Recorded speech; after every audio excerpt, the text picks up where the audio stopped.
우리 함께 신앙 고백하심으로 새벽 예배를 드리겠습니다.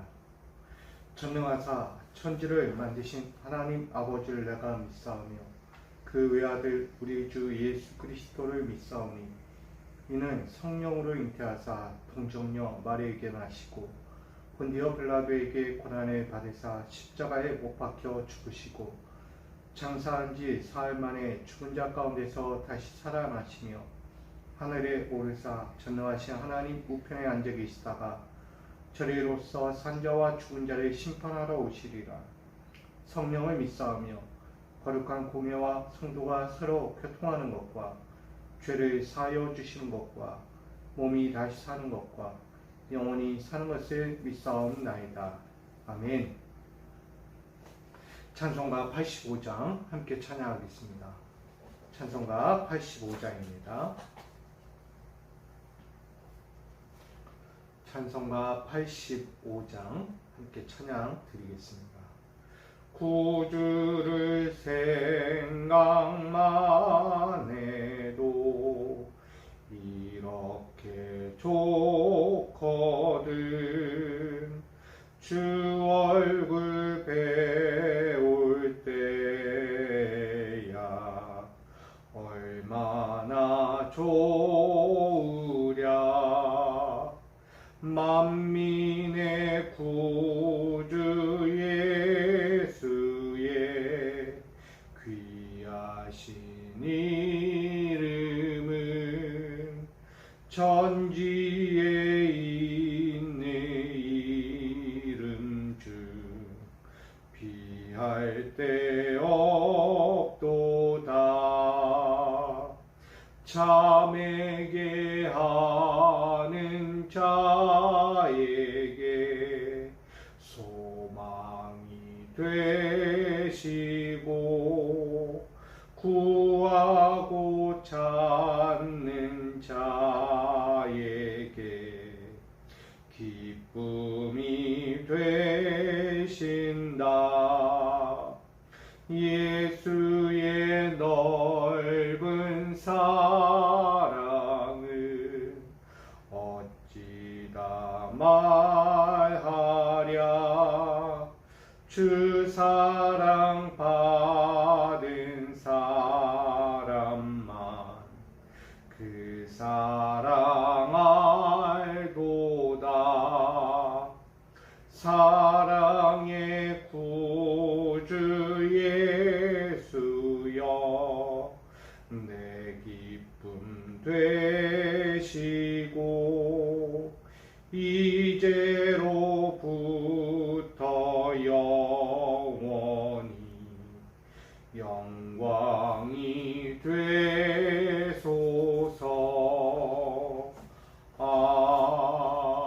아멘.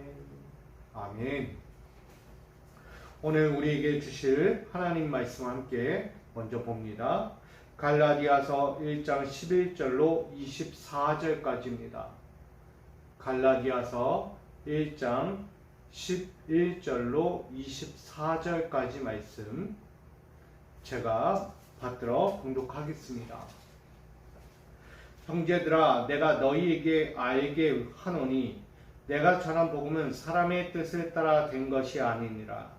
이는 내가 사람에게서 받은 것도 아니요 배운 것도 아니요 오직 예수 그리스도의 계시로 말미암은 것이라. 내가 이전에 유대교에 있을 때에 행한 일을 너희에게 들었거니와 하나님의 교회를 심히 박해하여 멸하고 내가 내 동족 중 여러 영갑자보다 유대교를 지나치게 믿어 내 조상의 전통에 대하여 더욱 열심히 있었으나 그러나 내 어머니의 태로부터 나를 특정하시고 그의 은혜로 나를 부르시니까 그의 아들을 이방에 전하기 위하여 그를 내 속에 나타내시기를 기뻐하셨을 때에 내가 곧 혈육과 위논하지 아니하고 또 나보다 먼저 사도된 자들을 만나려고 예루살렘으로 가지 아니하고 아라비아로 갔다가 다시 다메섹으로 돌아갔노라. 그 3년 만에 내가 게바를 방문하려고 예루살렘에 올라가서 그와 함께 15일을 머무는 동안 주의 형제 야고보 외에 다른 사도들을 보지 못하였노라. 보라, 내가 너희에게 쓰는 것은 하나님 앞에서 거짓말이 아니로다. 그 후에 내가 수리아와 길리기아 지방에 이르렀으나 그리스도 안에 있는 유대교의 교회들이 나를 얼굴로는 알지 못하고 다만 우리를 박해하던 자가 전에 멸하려던 그 믿음을 지금 전한다함을 듣고 나로 말미암아 하나님께 영광을 돌리니라. 아멘. 기도하겠습니다. 오늘도 우리에게 허락한 이 시간을 통해 주님을 바라봅니다. 오늘 주님이 기뻐하실 만한 그 삶을 통해 오늘 나아가기를 원하오니 오늘 우리의 모든 것을 드려 주님께서 원하시는 그 삶에 서기를 원하오니 받으시고 오늘도 인도하여 주시고 내 뜻과 내 사람의 말과 행동이 아니라 오직 주님 주신 그 은혜와 주의 축복으로만 달려갈 수 있도록 인도하여 주옵소서.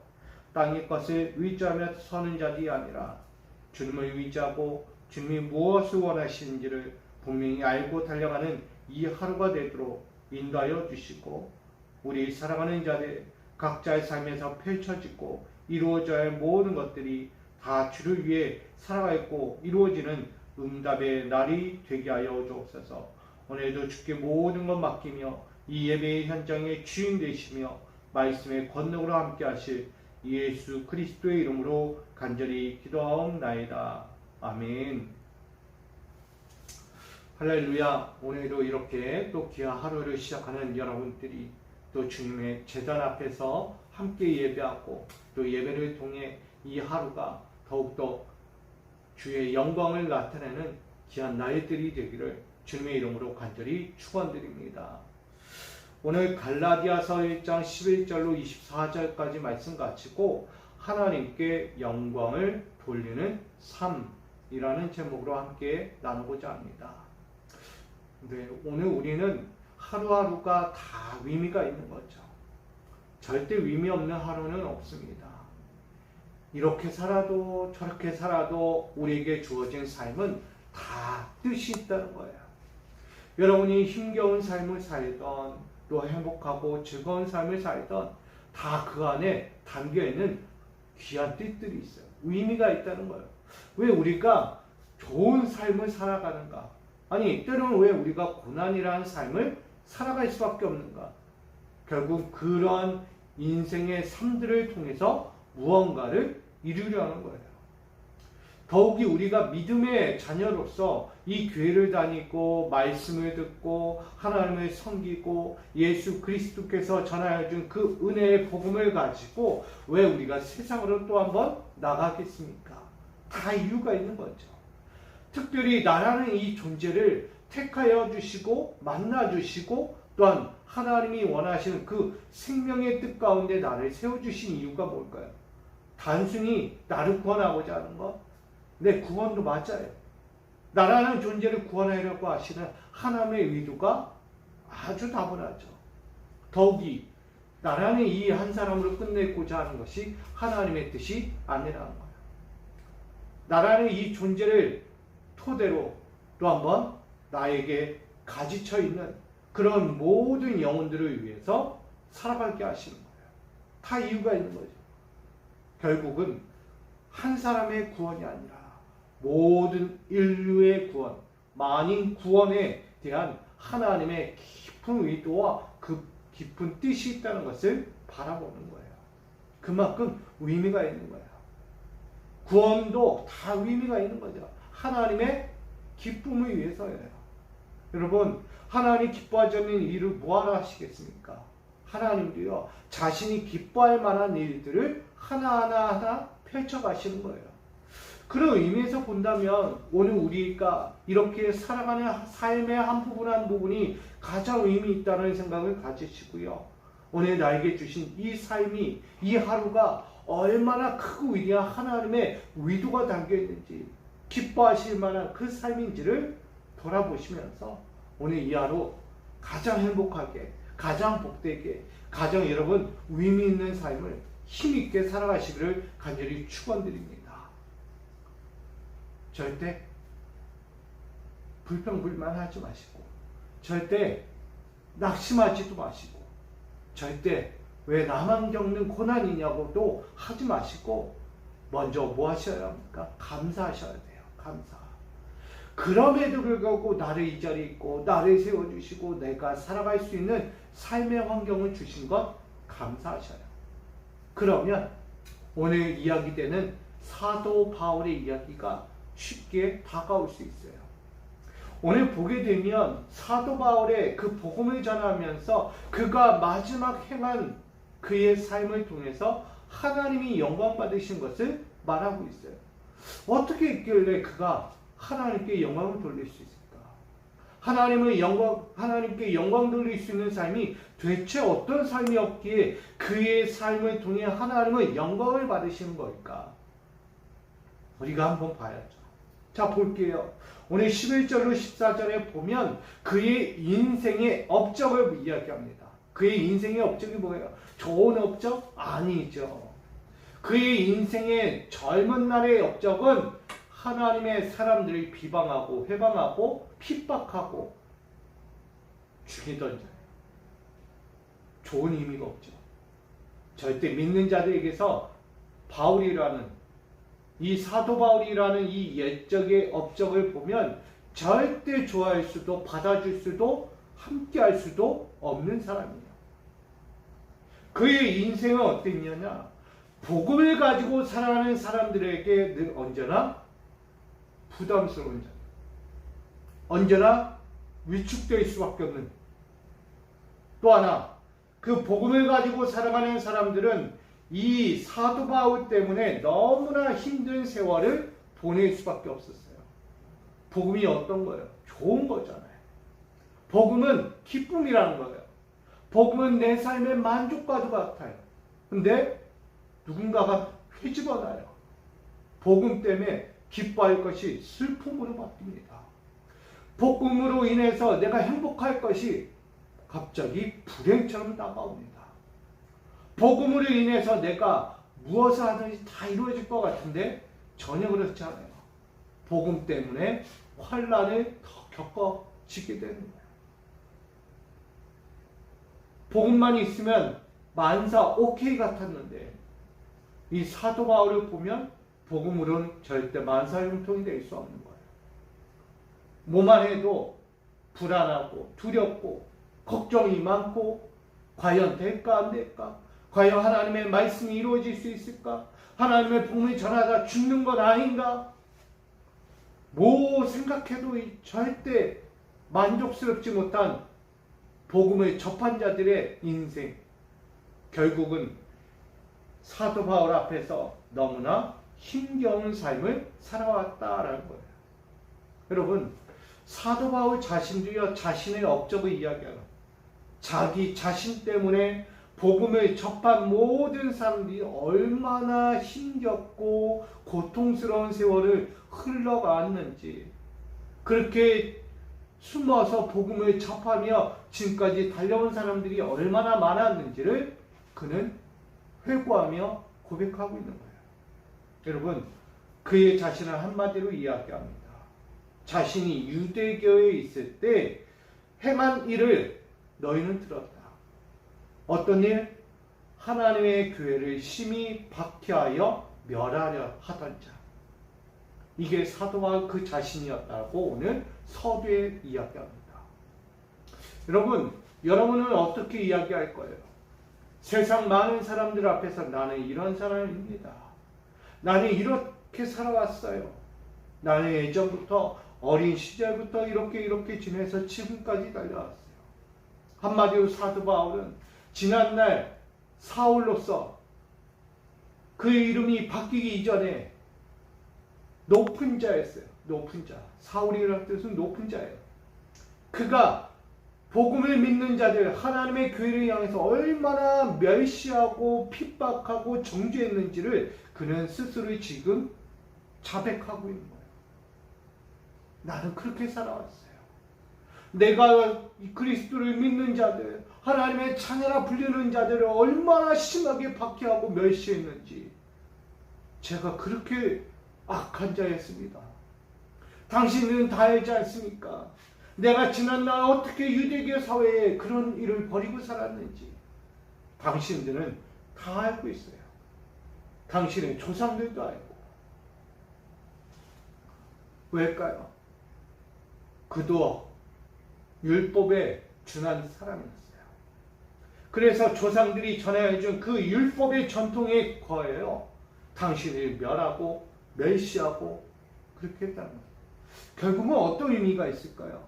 사도 바울도요, 잘못된 교훈과 잘못된 학자들의 이야기를 듣다가 복음이 잘못돼 버린 거예요.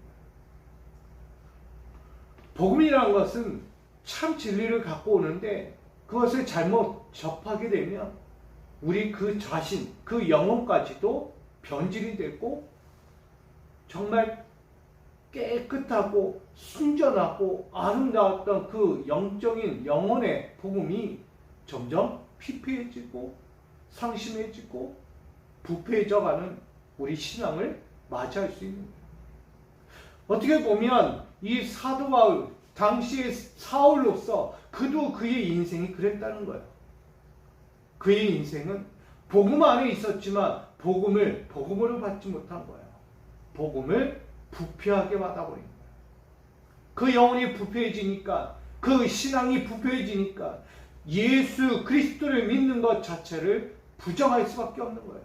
하나님의 아들이라고 이야기하는 그 독생자 아들 예수를 믿는 자들 도저히 이해할 수 없어요. 영적인 하나님은 한 분 외에는 없다. 그들에게 신은 하나님 외에는 없다는 거예요. 조상들로부터 전해준 그 율법적인 신앙 안에는 하나님 외에는 다른 신이 없기 때문에. 근데 예수가 하나님의 아들이래요. 예수가 우리의 죄를 대속하겠다고 했다는 거예요. 율법적으로 맞지 않는 거예요. 절대 이해할 수도 그걸 받아들일 수도 없는 거예요. 사울의 입장에서는 그 예수를 믿는 것, 하나님을 등지고 하나님에 대해서 모욕하는 그들을 절대히 그냥 놔둘 수 없는 거예요. 다 잡아 죽이는 거예요. 율법에 준하여서 그들을 다 사형시키고자 했던 거예요. 있는 대로 다 잡아들이고. 여러분, 그렇게 했던 그의 인생을 오늘 자백하고 먼저 서두에 이야기하는 거예요. 그 이유가 뭘까요? 그랬던 내가. 지난날 그렇게 악하고 더럽고 하나님의 말씀을 가지고 살아가고자 하는 그들을 멸하려고 핍박하고 죽이려 했던 나라는 존재가 지금 어떻게 되었는가? 그 하나님의 은혜로 도리어 그 예수님을 내가 믿지 않고 도리어 거부하던 그 예수가 나에게 은혜를 베풀었다는 거예요. 할렐루야. 정말 나 같은 이 주인 핍박자, 정죄하고 멸하였던 이 자가 그 예수로부터 은혜를 입었다고 고백하고 있는 거예요. 여러분, 은혜는 누가 받겠어요? 사모하는 자가 받잖아요. 하나님이 주신 은혜는요, 사모함으로 엎드린 자에게 주셔요.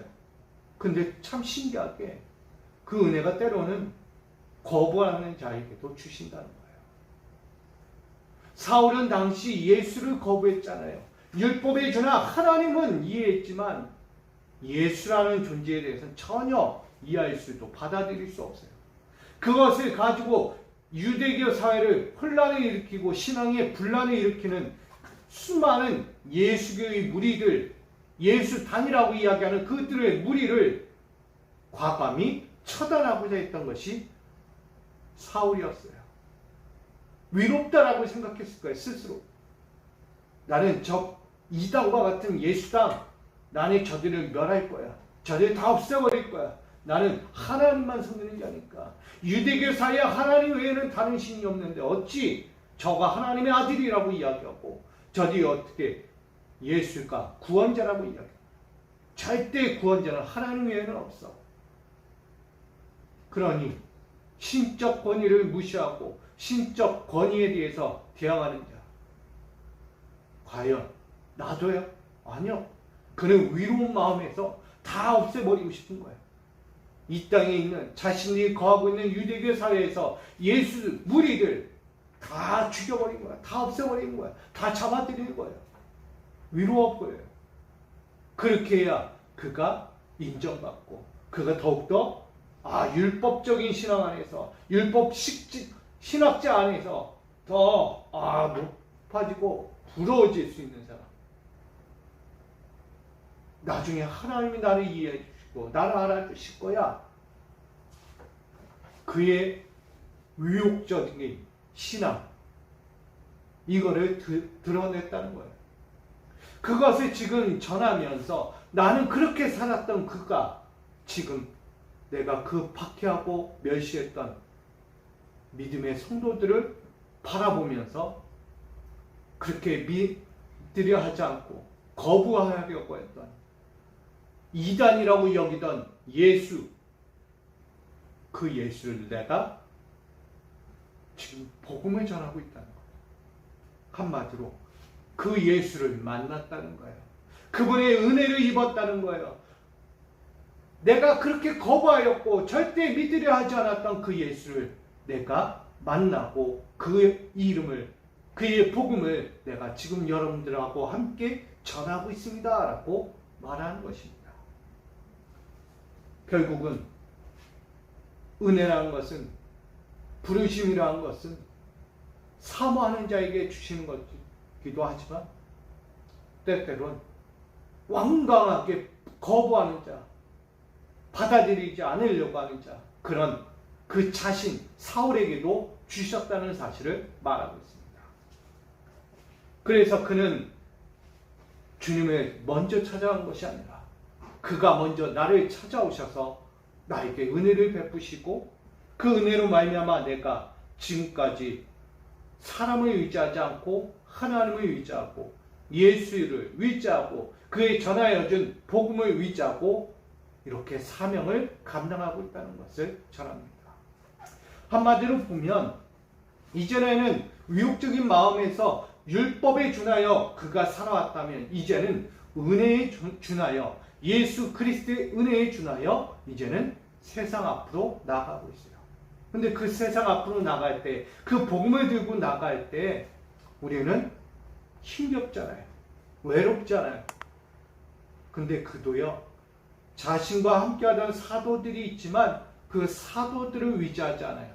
결국은 뭘 이야기합니까? 사람을 의지하지 않았다는 거예요. 사역을 감당하면서도 우리가 사람을 의지하지 않는 거예요. 환경이 어떨지 몰라요. 좋은 환경이 있는 반면에 때로는 사역을 하면서도 힘겹고 채워지지 않고 열심히 주의 복음을 전해요. 또 흘러가지 않는 것은, 거부하고 의지하지 않는 것은 뭘까요? 사람을 의지하고 사람을 거부하는 거예요. 하나님의 은혜로 시작했다면 하나님의 은혜로 끝까지 가셔야 돼요. 자꾸 우리는 사람 생각, 사람의 관점으로 모든 일을 하려고 한다는 거예요. 사도 바울이요, 그가 전하는 거예요. 내가 예수를 만나고 그의 은혜를 입어서 복음을 전할 때 내가 당신들에게 요구하는 것이 있잖아요. 당신들에게 나가 이렇게 변화됐을까? 이렇게 해주십시오. 저것도 해주십시오. 절대 얘기하잖아요. 그는 오로지 전대만 가지고 주신 지팡이만 가지고 한 발짝 신발만 그리고 옷 한 벌만 가지고 다른 것 구하지 아니하고 사람도 구하지 아니하고 오로지 주님만 바라보며 그가 간다는 거예요. 주님 바라보고 나갔더니 어떤 일이 벌어져요? 돕는 손길이 오는 거예요. 여러분, 주님만 바라보셔야 돼요. 왜 우리가 사역을 합니까? 왜 은혜로 살아갑니까? 결국은 사람 의지하지 않고 나아가 세상을 의지하지 않고 세속적인 나의 정욕과 탐심을 의지하지 아니하고 오직 하나님, 그의 아들 독생자 예수 그리스도의 십자가의 보혈과 그 능력을 의지하고 사명을 감당하고 나갔더니 붙여주는 거예요. 붙여주는 거예요. 은혜가 넘쳐나는 거예요. 차고차고 넘치는 거예요. 끊어지지 않는 하나님의 은혜가 우리의 삶의 자리에서 넘쳐나는 거예요. 여러분, 환경 보지 마세요. 사람 보지 마세요. 여러분, 우리가 사명 감당하면서 왜 채워지지 않을까? 왜 없을까? 왜 오지 않는 거야? 어떻게 믿음 생활을 안 하는 거야? 이런 따지고 할 게 아니에요. 먼저 우리가 할 것은 그걸 보는 것이 아니라 주님을 볼 수 있기를 원합니다. 그리고 주님의 은혜대로만 우리가 사명을 감당하면 돼요. 주님의 은혜대로만 주의 은혜를 사모하고 달려가면 결국은 보내주시는 거예요. 저는 우리 모두가 이 교회가 그렇게 살아가기를 원합니다. 그렇게 주님의 은혜대로 세워지기를 원해요. 교회는 머리 대신 주님을 바라보는 거예요. 자꾸 사람 보지 마시고요. 환경을 보지 마시고 머리 대신 교회 머리 대신 하나님의 아들 예수 그리스도를 바라보면서 그가 전하여준 생명의 이 성경의 복음을 여러분 받아들이고 순종하면서 끝까지 그 은혜의 삶으로 달려가 주의 영광을 드러낼 수 있어야 합니다. 사도 바울이 그렇게 왔다는 거예요. 그러니 당신들에게 매일매일 쓰는 이 성경의 편지, 복음의 편지는 다른 것이 아니다. 거짓말이 아니다. 내가 이렇게 구원받은 것, 내가 변화되어 당신 복음을 전하는 여러분들 앞에 서서 이렇게 전하고 있는 것, 받아들이는 자도 있고 받지 않는 자들도 있어요. 그러나 그런 완강한 자들 앞에서 나는 그렇게 박해하던 자였고 핍박하던 자였어요. 당연히 못 믿겠죠. 당연히 나를 이해할 수 없겠죠. 그럼에도 불구하고 저는 전합니다. 전 사람을 보지 않습니다. 나는 당신과 같은 성경을 가진 자요, 하나님의 복음을 가진 자요, 하나님의 은혜를 입은 자요, 나는 다를 것이 없습니다. 계속해서 전하는 거예요. 함께 전합시다. 함께 복음을 전합시다. 함께 주의 은혜를 나눕시다. 함께 주의 사명을 감당합시다 라고 전하는 거예요. 그런 바울의 그의 자신의 회고적인 삶을 다 열거하면서 전하였더니 결국 그의 삶을 통해 한 가지가 드러나는 거예요. 그 믿음을 지금 전한다. 그 믿음, 예수를 만난 믿음, 예수와 함께하는 믿음, 예수를 버리지 않는 믿음, 예수로 죽을 각오를 하고 나가는 이 사도 바울의 믿음을 우리가 보고 있다. 그 믿음을 보고 절대 믿어지지 않고 믿지 못하려 하였던 그들조차도 그 믿음으로 말미암아 그의 변화된 성정으로 말미암아 지금 하나님께 영광을 돌리는 자들이 일어났다는 사실을 말하고 있어요. 할렐루야. 사도 바울을 통해서 지금 하나님께 영광 돌리는 자들이 드러나고 있는 거야. 한 걸음 한 걸음 나갔더니 여기서도 하나님께 영광, 하나님께 영광, 저기서도. 왜? 누구로 말미암아? 사도 바울로 말미암아. 그가 전해준 서신, 편지로 말미암아 그의 사명의 모든 걸음걸음에 하나님께 영광 돌리는 사건들이 드러났다는 것을 말하고 있어요. 24절 나로 말미암아 하나님께 영광을 돌립니다. 믿지 않던 자가 믿고 복음을 전하는 동행자가 된 그 모든 자들이 함께 하나님께 영광을 돌리는 소식이 그의 귓가에도 돌려왔다는 거예요. 뭘 이야기합니까? 오늘 우리의 삶도 마찬가지예요. 우린 과거적인 삶의 업적들이 있어요. 그 업적들을 다 지금은 버려야 돼요. 우리는 어떤 사람이에요? 그런 업적을 과거에 더럽고 추한 업적을 갖고 있었지만 죄인의 업적을 갖고 있었지만 지금 은혜의 업적을 가지고 살아가는 거예요. 하나님이 주신 그 은혜의 업적 부르신 이유가 있잖아요. 예수가 나를 만나 주신 거예요. 예수가 나를 구원해 주신 거예요. 그 생명의 은혜가 나에게 흘러가는 시작이 되고 있어요. 그로 인하여 우리는 나갈 때마다 사람을 의지하지 않고 환경을 의지하지 않고 오직 예수만 의지했더니 동역자를 보내주시고 함께 하나님께 영광 돌리는 믿음의 무리들이 함께 하고 있다는 사실을 바라보게 합니다. 오늘날도 동행해요. 지금도 우리와 함께하는 자리에 있어요. 그 은혜를 우리는 바라봅니다. 오늘 이 하루 우리도 신앙생활을 하면서 나에게 붙여주신 믿음의 무리들, 그 은혜의 무리들 믿지 마시고 우리는 지금부터 다시금 하나님께 영광 돌리는 그 은혜로운 삶을 통해 우리도 함께 모든 영역이 변화되고 영광스러운 부흥이 일어나는 축복의 시작, 여러분 가정, 기업, 삶의 현장에서 일어나기를 주님의 이름으로